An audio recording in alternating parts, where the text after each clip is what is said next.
All right.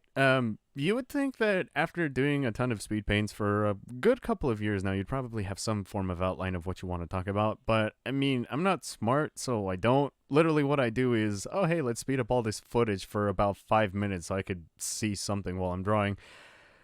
And then, I don't know, I guess it works. So we're just gonna. How are y'all doing? I'm back with another drawing video. I know that it's been a good while, and that's just because I've been working this summer trying to pay off those school student loans, the ones that cost your soul, and you're like, hey, can I ever have this back? And the bank just looks at you and they're like, no. Been busy this summer. I've been away from home, which is why I haven't been recording very many videos or doing that many streams. But the good news is that summer is almost over, so that means that I'll be able to get back to what I normally do relatively soon. But in the meantime, I figured, oh, hey, I have a couple of minutes. I can make the speed paint and I can catch you guys up on what the heck I'm doing. The first main difference I'm sure you'll notice is the actual program that I'm using. This is Clip Studio Paint instead of Photoshop. Yeah, don't worry. I haven't sworn a vendetta against Photoshop. It's just this is a cover for a manga I'm working on called Neffy. It's available on Webtoon. The first couple of chapters are already out, and I don't know, I'll link it. So if you guys want to read it, then you can. But the main premise of the story is about a girl named Neffy who can read brains. She can read all minds and be all psychic and stuff and be like, whoa, dude, I know that person is having a mad craving for Taco Bell right now. She could do that. But the way that it's advantageous to the story is there's these monsters, like the creepy smiley face in the background I drew, called shadows that can impersonate people. So no one knows that they're imposters except her, and she can't exactly walk around and be like, yo, bro, I read brains. Did you know? And so it's pretty much a mystery thriller of she needs to prove that these monsters are imitations of people. But she also needs to get people to believe her. She knows it, but she needs to prove it. So it's a supernatural detective-y kind of sort of story. And yeah, it's a lot of fun. And if you've ever colored anything in Photoshop the manual way, you know that's a lot of pixels and a lot of anti-aliasing that you just don't need to deal with. And sure, there's workarounds for it, but that's the problem. They're workarounds, and they don't end up saving you much time because I'm a glutton for punishment and a certifiable idiot. I have the degree. You can look it up. I decided to use Clip Studio Paint mainly for its paint bucket features, and it was a lot of fun because I actually learned how to use this program on stream.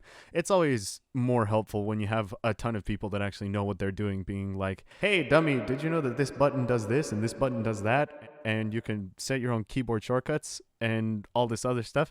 It was super helpful because I pretty much went through every subfolder and pressed every button and just figured out what they do, and I learned the program relatively quickly.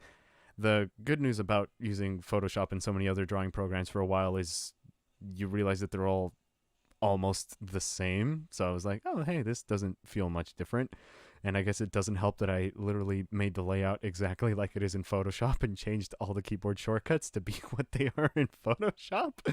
So, I don't really feel a difference, which is good, I guess, because it doesn't feel like the program holds me back. I'm like, all right, Clip Studio Paint. I think I can work with this. And I also have a couple of things planned because, like I said, I learned a lot of time-saving shortcuts, which are really useful. And I'm going to make a couple of videos on that later, of like tutorials for how to use the paint bucket. Like you saw me just using this. I filled it out with a cell shading kind of style. So look forward to a tutorial on that later. And I don't know, I'm just curious as to what you guys think about this in regards to drawing programs. Do you swear loyalty to one and have an undying attachment to it, or do you just use whatever will get the job done? Because I've jumped through a lot of art programs and they all do different things. Like Clip Studio Paint has a lot of perspective tools, which I think are really, really useful.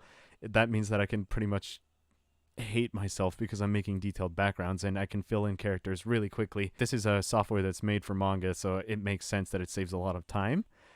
So I tend to lean more towards this if I'm doing a cell shading style, but if I'm doing a painterly style, I lean more towards Photoshop. So I don't know, it's just personal preference. If I am going towards one style, I'll use one program. If I lean towards another style, I'll use another program.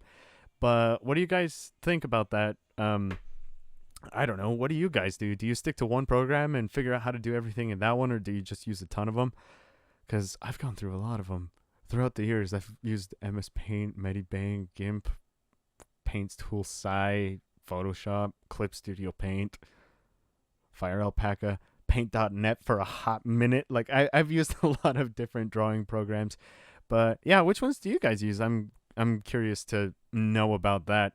And are there any tutorials that you guys would like to see? Like I mentioned, I'm going to be doing a cell shading tutorial soon, so that'll be fun to figure out.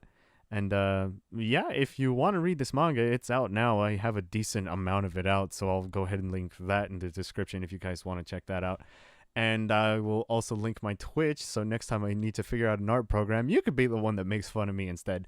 So yeah, that sounds like fun, and that's about it. I'm done rambling now. I'll see you guys later, I guess. Yeah. Bye.